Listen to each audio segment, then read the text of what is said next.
அனைவருக்கும் வணக்கம். மீண்டும் இந்த யூடியூப் சேனல்ல உங்கள் அனைவரையும் சந்திப்பதில் மிக மகிழ்ச்சி. ஒரு நீண்ட நெடிய இடைவேளைக்கு பிறகாக மீண்டும் ஒரு கட்டுரையில் நாம் இணைந்திருக்கின்றோம்.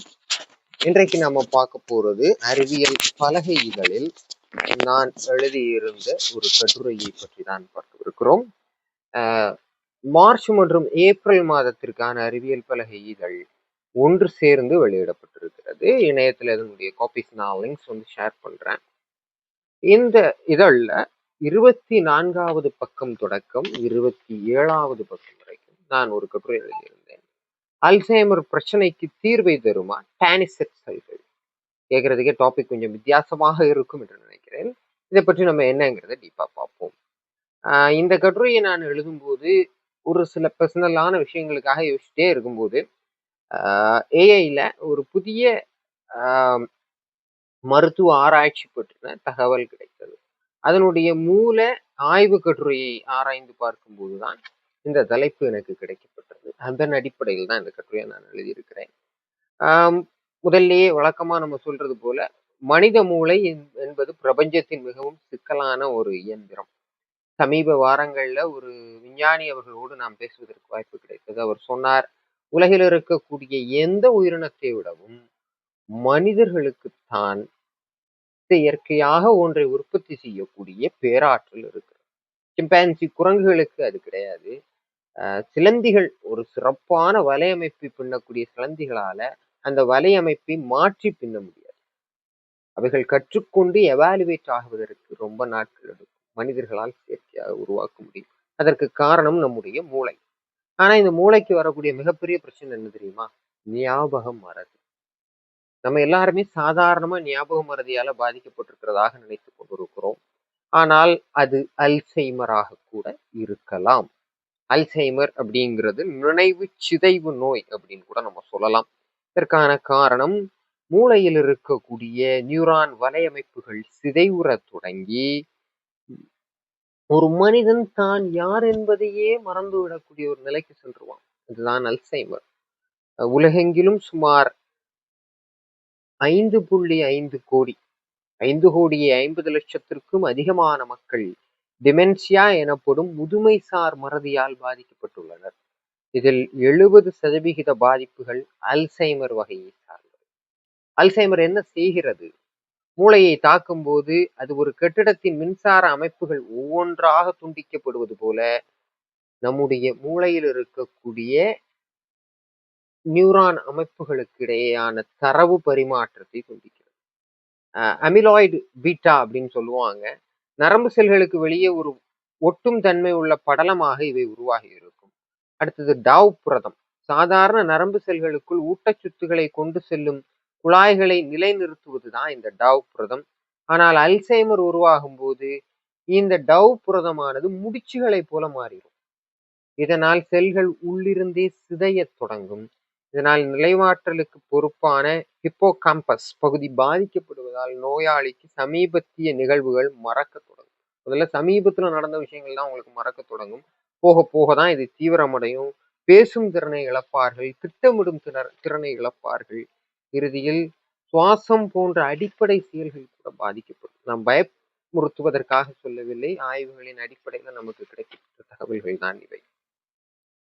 அல்சைமர் ஏற்படுவதற்கு மரபணுக்கள் ஒரு காரணமாக இருந்தாலும் நவீன ஆய்வுகள் நமது அன்றாட வாழ்க்கை முறையே 40% நோய்க்கான வாய்ப்பை தீர்மானிப்பத சொல்லுது. 40% நோய் ஏற்படுவதற்கான காரணமே நம்முடைய வாழ்க்கை முறை மாற்றங்கள். நாம் எவ்வாறு எத்தகைய வாழ்க்கையை வாழ்கிறோம் அப்படிங்கிறது. உயர் இரத்த அழுத்தம், அதிக கொலஸ்ட்ரால் போன்றவை இருந்தால் மூளையில் இருக்கக்கூடிய மைக்ரோ வெசல்ஸ் நுண் இரத்த நாளங்கள் சேதமடையக்கூடும். இதனால் மூளைக்கு செல்லும் ஆக்சிஜனுடைய அளவு குறைந்து நச்சு புரதங்கள் வெளியேறுவதை தடுக்கிறது. சர்க்கரை நோய் உள்ளவர்களுக்கு அல்சைமர் வருவதற்கான வாய்ப்பு 2 மடங்கு அதிகம் என்பதால் மருத்துவர்கள் இதனை டைப் 3 டயபெட்டிஸ் என்றும் அழைக்க தொடங்கியுள்ளனர் அப்படிங்கிற ஒரு தகவலை இங்கு நாம் பார்க்க முடிகிறது. நமது மூளைக்கு என ஒரு பிரத்யேக கழிவு நீக்க அமைப்பு இருக்கிறது. எப்படி வேர்வை சுரப்பிகளும் இதர கழிவு நீக்க மண்டலங்களும் உடல் சார்ந்த கழிவுகளை வெளியேற்றுகின்றனவோ அதே போல இந்த மூளைக்கும் கழிவு நீக்க அமைப்பு இருக்கிறது. நாம் ஆழ்ந்து உறங்கும் போது மட்டும்தான் இந்த அமைப்பு செயல்படும். அதனால்தான் சொல்லுகிறார்கள், உறக்கம் ஒரு மனிதனுக்கு மிகவும் முக்கியம். சரியான தூக்கம் இருக்கணும். அன்றைய தினம் மூளையில் சேர்ந்திருக்கக்கூடிய அமிலாய்டு மற்றும் டாவ் போன்ற நச்சு புரதங்கள் கழுவி வெளியேற்றப்படுகிறது. நாள்பட்ட தூக்கமின்மை, ஒழுங்கா தூங்க மாட்டாங்க. அதிகப்படியான ஸ்ட்ரெஸ்ஃபுல் லைஃப்னாலேயே இந்த மூளையில் நச்சுக்கள் தேங்கி தேங்கி தேங்கி தேங்கி நீண்டகால அல்சைமருக்கு வழிவகுக்கிறது அப்படிங்கிற விஷயத்தையும் நம்ம பார்க்க முடிகிறது. பதப்படுத்தப்பட்ட மற்றும் துரித உணவுகள் போன்றவற்றில் இருக்கும் அதிகப்படியான சர்க்கரை, சுத்திகரிக்கப்பட்ட கார்போஹைட்ரேட்டுகள் உடலில் மெதுவான வீக்கத்தை உண்டாக்குகின்றன, which is called chronic inflammation. இந்த வீக்கம் மூளையில் உள்ள மைக்ரோக்ளியா எனப்படும் பாதுகாப்பு செல்களை அதிக அளவில் தூண்டி அவை நல்ல நரம்பு செல்களையே அழிக்கத் தொடங்கும். அதாவது இந்த உணவு கலாச்சாரத்தினால மூளையில் இருக்கக்கூடிய நரம்புகள் வீக்கமடைவதாகவும், அதனாலேயே மைக்ரோக்ளியா எனப்படும் பாதுகாப்பு செல்கள், இப்போ இரத்த சிவப்பணுக்கள் இருக்கிறது போல இது ஒரு பாதுகாப்பு செல், இது தூண்டப்பட்டு மூளையில இருக்கக்கூடிய நல்ல செல்களையே இது தாக்க ஆரம்பிக்கும். இந்த ஆன்டிபயோட்டிக் மெடிசன்ஸ் எடுக்கும்போது வரக்கூடிய சைடு எஃபெக்ட்ஸ் போல இதை நம்ம எடுத்துக்கொள்ளலாம். இதற்கு பதிலாக கீரைகள், ஆலிவ் எண்ணெய், சிறுதானியங்கள், ஒமேகா 3 நிறைந்த மீன்கள் மூளை சிதைவை தடுப்பதாக ஆய்வுகள் சொல்லுகிறது. இதெல்லாம் வரதுக்கு முன்னாடி காப்பாத்துறது. அதற்காக ஞாபக மறதி வந்ததுக்கு அப்புறம் உணவு முறையால் மட்டும் அதை சரி செய்து விட முடியாது. அதற்கு ப்ராப்பர் அலோபதி மெடிகேஷன் கண்டிப்பாகவே தேவைப்படும். அறிவார்ந்த சேமிப்பு, கல்வி மற்றும் புதிய விஷயங்களை கற்றுக்கொள்வது மூளையில் அதிக நரம்பு இணைப்புகளை உருவாக்குகிறது. இதனை அறிவாற்றல் சேமிப்பு, இன்டெலிஜென்ஸ் ஸ்டோரேஜ் அப்படிங்கிறோம், காக்னேட்டிவ் ரிசர்வ் அப்படின்னு சொல்றோம். ஒருவருக்கு அல்சைமர் பாதிப்பு தொடங்கினாலும் அவரிடம் அதிகப்படியான நரம்பு இணைப்புகள் இருந்தால் நோய் வெளியே தெரிய நீண்ட காலமா. நீங்க ஒரு இன்டலெக்சுவலா அதிகப்படியான விஷயங்களை உங்கள் மூளையில் சேகரித்து வைத்திருந்தா இணைப்புகள் மிகவும் பெருசா இருக்கும், ஒரு மிகப்பெரிய நியூரல் நெட்வொர்க்கா இருக்கும். அப்படிப்பட்டவர்களுக்கு இந்த நோய் வெளியில் தெரிவதற்கு நாளாகலாம் அப்படின்னு சொல்றாங்க. சுற்றுச்சூழல் காரணிகள், இன்னைக்கு நம்ம பார்க்கக்கூடிய சுற்றுப்புற சூழல்ல அதிகப்படியான காற்று துகள்கள், அதாவது காற்றுல நச்சு துகள்கள் கலந்து இருக்கின்றன. இதனாலையும் இந்த நோய் அல்சைமர் ஏற்படலாம். செவித்திறன் குறைபாடை சரி செய்யாமல் விடுவது மூளைக்கான தூண்டுதலை குறைத்து டிமென்ஷியாவை விரைவுபடுத்துகிறது. காது கேட்கல அப்படிங்கிறதுக்காக அப்படி விட்டுறக்கூடாது. அதனால் என்னென்ன பிரச்சனைகள் இருக்கின்றன அப்படிங்கிறது தெரியாது. முறைப்படியான இஎன்டி மற்றும் இன்ன பிற மருத்துவர்கள், நரம்பியல் சார் மருத்துவர்களிடம் கன்சல்ட் வாங்குவது எந்த அளவுக்கு முக்கியங்கிறது இந்த கட்டுரை எடுத்துரைக்கிறது. டானிசெட் செல்கள், அல்சைமர் நோய்க்கான சிகிச்சையிலும் 30 ஆண்டுகளாக நாம் அமிலாய்டு பீட்டா மற்றும் டாவ் புரதங்களை அழிப்பது, அதாவது நச்சுக்களை அழிச்சு நீக்கிறது மட்டுமே வேலையா பார்த்துக்கிட்டு இருந்தோம். ஏன் இந்த நச்சு மூளையில் தேங்குகின்றன மற்றும் இயற்கையாகவே இவற்றை வெளியேற்றும் அமைப்பு ஏன் தோல்வி அடைகிறது என்ற கேள்விகளுக்கான விடைகளை தற்போது ஆராய்ச்சியாளர்கள் கொண்டு வந்திருக்காங்க. கடந்த மாதம் மார்ச் 5, 2026 அன்று வெளியான ஆய்வறிக்கையின்படிதான் இந்த கட்டுரையை நான் எழுதியிருந்தேன். மூளையின் ஹைபோதலாமஸ் பகுதியில 3வது வென்ட்ரிக்கல் எனப்படும் திரவம் நிரம்பிய அறையின் சுவர்களில் டானிசெட் செல்கள் அமைந்திருக்கின்றன. இவை ஒரு விசித்திரமான அமைப்பை கொண்டவை. ஒருபுறம் மூளை தண்டுவிட திரவத்தையும், அதாவது சிஎஸ்எஃப் அப்படின்னு சொல்லுவாங்க, அடுத்தபடியாக மறுபுறம் மூளையின் இரத்த நாளங்களையும் தொட்டு கொண்டிருக்கும். பிரான்சின் INSERM, French national institute of health and medical research நிறுவனத்தை சேர்ந்த வின்சென்ட் ஃப்ரிவோட் தலைமையிலான சர்வதேச ஆய்வுக்குழு இந்த டானிசெட் செல்கள் ஒரு நச்சு வெளியேற்றும் அமைப்பு போல செயல்படுவதை கண்டறிந்துள்ளனர். வேஸ்ட் ரிமூவல் பம்ப் போல செயல்படுவதை கண்டறிந்திருக்கிறார்கள். பொதுவாக நரம்பு செல்களில் சிதைவு ஏற்படும் போது உருவாகும் நச்சுத்தன்மை வாய்ந்த டவ் புரதங்கள் மூளை தண்டுவட திரவத்தில் கலக்கின்றன. இந்த சிஎஸ்எஃப், அதாவது மூளை தண்டுவடத்தில் இருக்கக்கூடிய திரவத்தில் இந்த நச்சு பொருட்கள் கலப்பதனாலதான் ஞாபக மருந்து ஏற்படுதுன்னு பார்த்திருந்தோம். அவை அங்கேயே தங்கிவிட்டால் மற்ற செல்களுக்கும் பரவி நோய் தீவிரமாகும். இந்த டவ் புரதங்களை தங்களுக்குள் இழுக்கின்ற இந்த வேலையை செய்வதுதான் நம்முடைய டானிசெட் செல்கள். அங்கிருந்து அந்த நச்சுக்கள் சிறுநீரகம் மற்றும் கல்லீரல் மூலம் உடலை விட்டு வெளியேற்றப்படுகின்றன. இந்த செயல்முறையின் மூளையின் சுய சுத்திகரிப்பு முறைக்கு மிக முக்கியமானதாகும் அப்படின்னு இந்த கட்டுரை சொல்கிறது. இந்த ஆய்வில் மிகவும் அதிர்ச்சிகரமான மற்றும் முக்கியமான கண்டுபிடிப்பு என்னவென்றால், அல்சைமர் நோயால் பாதிக்கப்பட்டவர்களின் மூளையில் இந்த டானிசெட் செல்கள் கடுமையாக சிதைந்து போயிருக்கின்றன. ஆரோக்கியமான மூளையில் நீண்ட கைகளுடன் இருக்கும் இந்த செல்கள் அல்சைமர் நோய் தாக்கிய மூளையில் துண்டு துண்டாக உடைந்து இருக்கின்றன அப்படிங்கிற விஷயத்தை நம்மால பார்க்க முடிகிறது.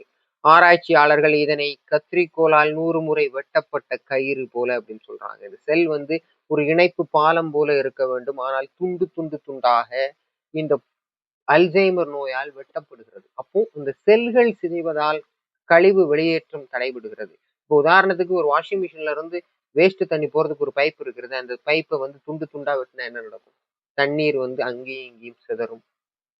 அது போல ஒரு வேஸ்ட் லைனா இருக்கக்கூடிய கழிவுகளை எடுத்து செல்லக்கூடிய டானிசஸ் செல்கள் சிதைவுறுவதால் தான் நமக்கு அல்சைமர் ஏற்படுவதற்கான வாய்ப்புகள் இருக்கின்றன அப்படிங்கிறத கண்டுபிடிச்சிருக்காங்க. இனி வந்து புதிய ட்ரக் டார்கெட்டை கிரியேட் பண்ணலாம்.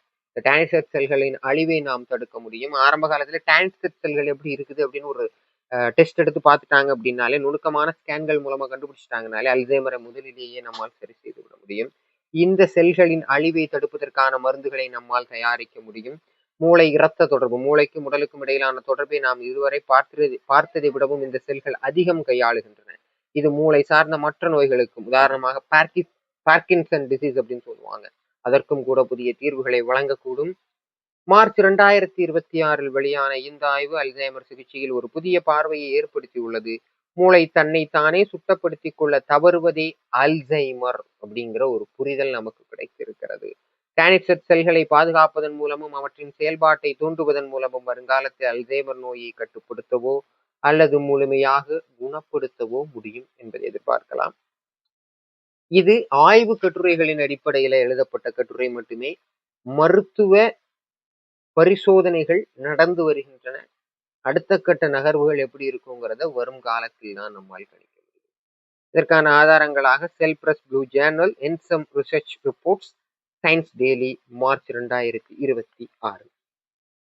அவ்வளவுதான் இந்த கட்டுரை. இந்த கட்டுரையை நான் எழுதி சுமார் 1 மாதத்துக்கு மேல இருக்கும். அறிவியல் பலகை இதழுக்கு அனுப்பியிருந்தேன். இந்த கட்டுரை வந்து 2 மாத இதழ்களையும் சேர்த்து மார்ச், ஏப்ரல் அப்படின்னு வெளியிட்டிருந்தாங்க. அதில் வெளிவந்திருக்கிறது. இதனோடு சேர்ந்து ஆயிஷா நடராஜன் அவர்கள் எழுதிய கட்டுரைகளும், பூவரங்கம் ரத்ன சபாபதி அவர்கள் எழுதிய கட்டுரைகளும், துருவன் அவர்கள் எழுதிய கட்டுரைகளும், தைவானை சேர்ந்த ஸ்ரீதரன் தீபா அவர்கள் எழுதிய கட்டுரைகளும் மற்றும் இன்ன பிற சிறந்த அறிவியலாளர்களின் கட்டுரைகளும் இந்த இதழில் வெளியாகிறது. விரைவில் இந்த இதழை மின்னூலாக்கம் செய்வதற்கான நடவடிக்கைகளையும் நாங்கள் மேற்கொண்டு வருகிறோம். அதை தொடர்ந்து இன்ன பிற திட்டமிடல்களிலும் நாங்கள் ஈடுபட்டு வருகிறோம். இயற்பியல் சார் ஒரு பைத்தன் லைப்ரரியை நான் உருவாக்கி வருகிறேன் அப்படின்னு சொல்லியிருந்தேன். அதில் சில சுணக்கங்கள் இருந்தன. அதனுடைய பணிகள் தீவிரமாக நடைபெற்று வருகிறது. விரைவில் 100 ஃபார்முலாக்களுடன் ஃபார்முலோன் பிசிக்ஸ் அப்படிங்கிற ஒரு லைப்ரரியை நான் ரிலீஸ் செய்ய இருக்கிறேன். அதுவும் மாணவர்களுக்கு பயன்படும். அதை பற்றியான விழிப்புணர்வு நிகழ்வுகளையும் தொடர்ந்து நடத்தலாம் அப்படின்னு திட்டமிட்டிருக்கிறேன். We will meet in another video, and if you want to read more on my detailed science articles, I will provide my blog link in the description or in the first comment. You can visit my website using the channel about page, and where you can find all of my and most of my best articles on science and technology.